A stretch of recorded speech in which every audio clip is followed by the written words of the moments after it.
আসসালামু আলাইকুম। মাত্র ২ মিনিটে বানাবো হোমমেড হেলদি নুডলস। ঘরে আটা বা ময়দা থাকলে খুব সহজে অল্প সময়ে এই নুডলসটা বানাতে পারবেন। বানানো যেমন সহজ আর খেতেও দারুণ লাগে, আবার স্বাস্থ্যকরও। বাচ্চাদের জন্য এটা দারুণ হবে। নুডলস বানানোর জন্য এখানে নিয়েছি ১ কাপ আটা আর দিয়ে দিচ্ছি 1/4 টিস্পুন লবণ বা পরিমাণ মতো লবণ। এখন মিশিয়ে নিব একটু। তারপরে এখানে নিয়েছি নরমাল পানি। প্রথমে 1/2 কাপ পানি দিয়ে মিশিয়ে নিচ্ছি। একবারে অনেক পানি দেওয়া যাবে না, তাহলে নরম হয়ে যেতে পারে। আবারও পানি দিয়ে মিশিয়ে নিচ্ছি। এইভাবে অল্প অল্প পানি দিয়ে এরকমের পাতলা একটা মিশ্রণ তৈরি করতে হবে। মিশ্রণটাকে ৪-৫ মিনিট ধরে ভালো করে ফেটিয়ে নিয়েছি। এই যে এরকমের হয়েছে।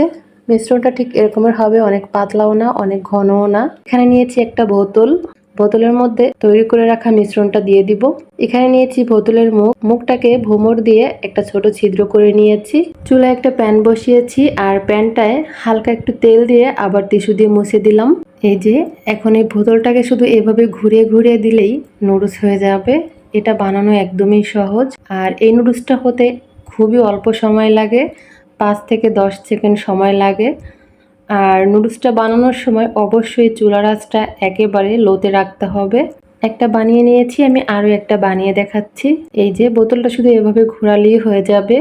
খুবই সহজ বানানো আর কয়েক সেকেন্ডে এই নুডলসটা হয়ে যায়। আর নুডলসটা এই যে এরকম দেখিয়ে দিচ্ছি, একটার সাথে একটা ওরকমের লাগে না আর এভাবে আলামি থেকে যায়। এই তো সবগুলো নুডলস বানিয়ে নিয়েছি আর বানানোর পরে এটা ঠান্ডা হওয়ার পরে আরও একটু ঝরঝরা হয় বা শক্ত হয়। এই যে এখন পর্যন্ত একটার সাথে একটা লেগে যায় নাই। দিয়ে দিচ্ছি 1 টেবিল চামচ সয়াবিন তেল। তেলটা এখন নুডলসের গায়ে ভালো করে লাগিয়ে দিব। এরপরে এই নুডলসটা এয়ারটাইট বক্সে আটকে ডিপ ফ্রিজে সংরক্ষণ করতে পারবেন 1 থেকে 2 মাস পর্যন্ত। আমি এখন নুডলসটা রান্না করে দেখাবো। এখানে প্যানে দিয়ে দিলাম 2 টেবিল চামচ সয়াবিন তেল আর এখানে দিয়ে দিলাম মাঝারি সাইজের একটা পেঁয়াজ কুচি আর 4-5টা কাঁচামরিচ কুচি। হালকা একটু তেলে ভেজে নিব। তারপর এখানে দিয়ে দিচ্ছি অল্প পরিমাণ গাজর কুচি আর বরবটি কুচি। সবজিটা যার যার পছন্দ মতো দিতে পারেন। হালকা একটু ভেজে নিব। এখানে দিয়ে দিচ্ছি স্বাদ মতো লবণ। সবজিগুলো এক সাইডে রেখে এখানে দিয়ে দিচ্ছি একটা ডিম। ডিমটাকে ঝুরা ঝুরা করে ভেজে নিব। তারপরে সবজির সাথে মিশিয়ে আরেকটু ভেজে নিব। এখানে একটা ম্যাগি মশলা নিয়েছি, মশলাটা দিয়ে দিলাম, দিয়ে আরেকটু ভেজে নিব। স্বাদ বাড়ানোর জন্য এখানে দিয়ে দিলাম 1 টেবিল চামচ টমেটো সস। একটু মিশিয়ে নিয়ে এখন তৈরি করে রাখা নুডলসগুলো দিয়ে দিই।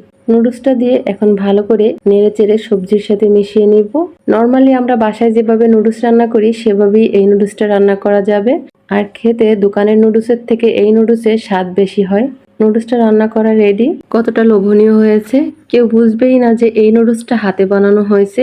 আর এটা খেতেও দারুণ মজার হয়। রেসিপিটি ভালো লাগলে অবশ্যই একবার তৈরি করতে পারেন। আশা করি সবার কাছে খেতে ভালো লাগবে।